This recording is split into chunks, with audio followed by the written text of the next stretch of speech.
Média. Philippe Vandel. Bonjour Luce Bernard. Bonjour Philippe, bonjour à toutes et à tous. Au sommaire de votre journal des médias. La suite du conflit Canal+ TF1, l'Arcom veut tirer les leçons de la situation et plaide pour compléter la loi. L'audience des funérailles d'Elisabeth II en France, les millions du journal Libération et puis un nouveau média d'investigation économique avec un célèbre investisseur du monde économique. Et puis en fin de journal, focus sur le spectacle d'humour de Caroline Vigneault qui diffusait à la télévision. Mais d'abord, les audiences qu'ont regardé les Français hier soir à la télé, le podium, Louise. Ils ont regardé sur France 3, Mémoire trouble. Ils ont vraiment en large majorité regardé ce téléfilm. 4 820 000 téléspectateurs hier soir, 24,7% de part d'audience. France 3 qui est donc loin devant Masked Singer, 2 millions de plus, 2 millions de moins donc sur Masked Singer. TF1, 2 720 000 téléspectateurs hier soir. C'est en baisse, ça continue de baisser, 13,6% de part d'audience. En nombre de téléspectateurs, c'est le plus petit score depuis le début de cette saison. Et puis troisième, une petite déception pour la série La Maison d'en face, lancée sur M6 hier soir.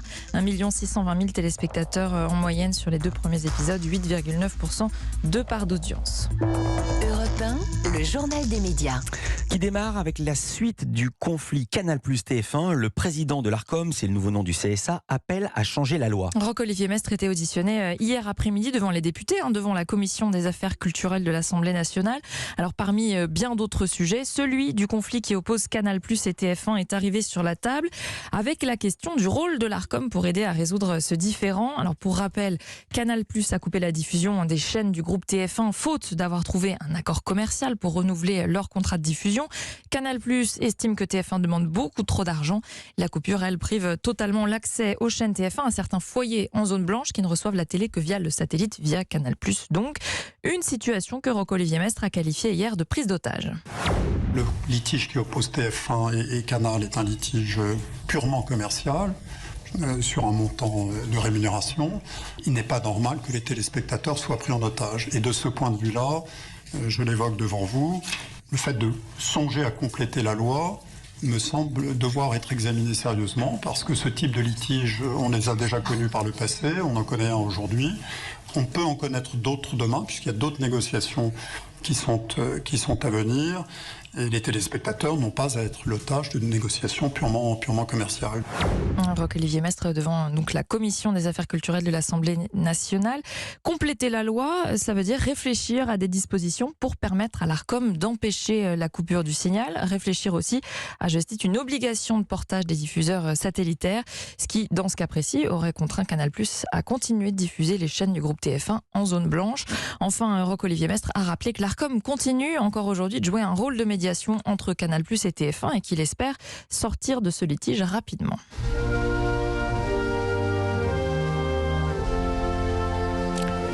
Les funérailles d'Elisabeth II, c'était lundi et elles furent très suivies en France. Oui, hier je n'avais pas encore les chiffres des chaînes d'information, donc j'attendais de les avoir pour vous donner le chiffre global.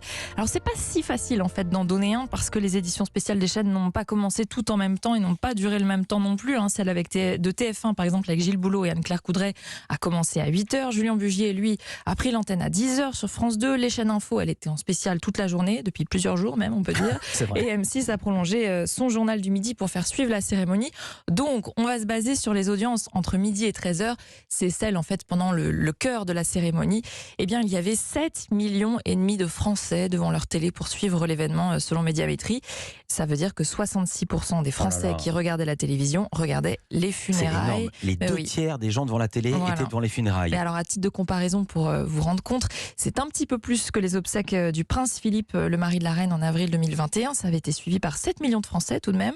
Et c'est quand même moins que celle de Diana, suivie par 10 millions de téléspectateurs en 97. Bon, c'était une époque où la télé n'avait pas autant de chaînes, donc le choix de programme était moins important. La télé était aussi bien moins puissante, il n'y avait pas les réseaux sociaux, pas de plateforme, et puis Internet commençait tout juste à être connu du grand public. J'ai regardé, en mai 97, il y avait seulement 270 000 foyers qui avaient une connexion Internet. Vous avez fait un petit lapsus à l'époque, en 97, la télé était bien plus puissante qu'aujourd'hui. J'ai dit moins ? Oui, vous avez dit moins, c'était bien plus, mais on a très bien compris ce que vous vouliez dire. Voilà. Évidemment. La télé était moins puissante et il n'y avait pas les était plus puissante car il n'y avait pas les réseaux sociaux. Alors si même si le rectificatif se trompe lui-même, on n'est pas avancé.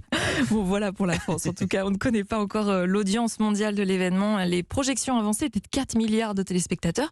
Je vous dirai dans les jours à venir si elles avaient vu juste. On passe du côté de la presse écrite et en France, Libération, le journal Libération obtient 15 millions d'euros du milliardaire tchèque Daniel Kretinsky. Oui, je vous avais fait part des rumeurs qui circulaient autour de l'aide qu'il comptait apporter au journal. Un chiffre avait même été évoqué il y a 2 semaines, un prêt de 20 millions d'euros. Ce sera finalement 15. Alors 14 millions prêtés, remboursables dans 4 ans, et 1 million donnés au fonds de dotation pour une presse indépendante. 15 millions, c'est exactement la somme que Denis Oliven, lorsqu'il était encore co-gérant de Libération, avait déclaré recherché. C'était il y a quelques semaines. 15 millions pour faire face aux difficultés financières. Le journal devait être à l'équilibre en 2023, mais ce ne sera finalement pas le cas avant 2026. La faute à la crise du Covid et à la hausse du prix du papier. À noter que Daniel Kretinsky ne devient pas actionnaire du journal. Libération ne peut pas en avoir puisqu'il a été placé dans le fonds de dotation pour une presse indépendante. Ça protège son indépendance éditoriale. Et puis, hasard de l'actualité, je vous informe que demain, nous recevrons Marie Coleman et Gérard Lefort, anciens journalistes à Libé, pour cette BD Libé, les années folles 80-96. Et puis, hasard de l'actualité, il est également question d'un milliardaire et d'indépendance éditoriale. Un nouveau journal en ligne va voir le jour en France. Il va s'appeler L'Informé, un média consacré à l'économie, avec comme investisseur cette fois Xavier Niel. Oui, l'annonce vient tout juste d'être faite hier. L'Informé verra le jour fin octobre, avec un objectif pour se distinguer des autres médias économiques, publier des enquêtes et des informations exclusives. Forcément, avec une telle ambition, une question se pose, celle du financement et donc indirectement forcément de l'indépendance éditoriale. L'Informé a prévu de compter sur ses lecteurs déjà, avec un abonnement à moins de 10 €, à 9,99 € par mois, et des appels aux dons aussi. Et puis il y a donc ce célèbre investisseur Xavier Niel qui finance déjà d'autres médias, on peut citer notamment Le Monde, Nice Matin. Mais est-ce compatible de faire des enquêtes dans le milieu économique et d'avoir comme investisseur un gros acteur du secteur, Xavier Niel? Eh bien, j'ai posé la question au fondateur et directeur de la rédaction de ce nouveau journal, L'Informé, Gilles Tanguy. On ne s'interdit aucun secteur, aucun dirigeant, donc on parlera de tout et tout le monde, donc y compris de lui, de son entourage, de ses amis, de ses ennemis aussi. J'ai obtenu de lui toutes les garanties d'indépendance possibles. En fait, c'est les mêmes que celles qui est en vigueur au monde, qui est un peu un modèle en France là-dessus. On aura par exemple une société des journalistes. Vous savez, la société des journalistes, c'est la rédaction en fait. Elle aura 34% des parts de la société, elle aura un droit de veto sur le changement d'actionnaire, un droit de veto aussi sur la nomination d'un nouveau directeur de la rédaction. Il y aura une charte d'éthique, il y aura un comité d'éthique. Bref, en fait, Xavier Niel ne pourra pas intervenir sur la ligne éditoriale du média. Pardon de cette question, c'est votre bébé qu'on entend à la fin? Non, c'est celui de Gilles Tanguy, donc, qui lance ce média, qui est un ancien directeur numérique du groupe Prisma Média, notamment de Capital, magazine d'économie. Et pour lancer ce nouveau média d'investigation économique, il dit avoir recruté une douzaine de journalistes, et puis ça va continuer. Il espère pouvoir former une rédaction de 15 à 20 personnes. À noter qu'il n'y aura pas d'objectif sur le nombre de publications par jour ou par semaine. Il m'a dit que l'info primait. Il faut du temps pour sortir des enquêtes. Le site, lui, sera lancé fin octobre. Et on termine ce journal avec le Focus programme du jour, W9, qui diffuse le spectacle de l'humoriste Caroline Vigneault. Le titre, Caroline Vigneault croque la pomme. C'est son second spectacle après le très réussi Caroline Vigneault quitte la robe. Cette humoriste, vous la connaissez peut-être, c'est une ancienne avocate reconvertie. C'est de son ancien métier dont il était question dans son premier One Woman Show. Pour le second, Caroline Vigneault s'attaque cette fois au féminisme avec des sketchs qui entendent briser des tabous, règles, plaisir, masturbation féminine, entre autres. Et puis surtout, le plus réussi, un long premier sketch de 45 minutes qui est une sorte d'histoire du féminisme. Elle parvient à revenir avec humour sur plusieurs dates. Ça commence avec Adam et Ève, puis les questions des grandes avancées, droit de vote des femmes, arrivée dans les grandes écoles, divorce, reconnaissance du viol conjugal aussi, par exemple. Toujours de manière très drôle, je vous rassure. Exemple avec cet extrait où Caroline Vigneault parle de code civil. Moi, mon préféré, c'est l'article 213. L'homme doit protection à la femme doit obéissance à son mari. Obéissance? Écrit dans le code civil français, obéissance? Oui, la France était un État taliban.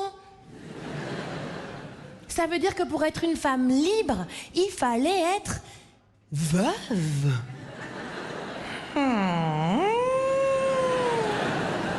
Oui, bois-le ton thé, mon amour. On reconnaît la patte d'avocate de Caroline Vigneault. Ce long sketch ressemble d'ailleurs à une plaidoirie pour les femmes, avec non pas tant l'objectif de convaincre, mais plutôt de faire rire. Et c'est ce que m'a bien expliqué Caroline Vigneault. Quand j'ai parlé de ça, je me souviens très bien que j'allais faire un sketch sur l'histoire du féminisme.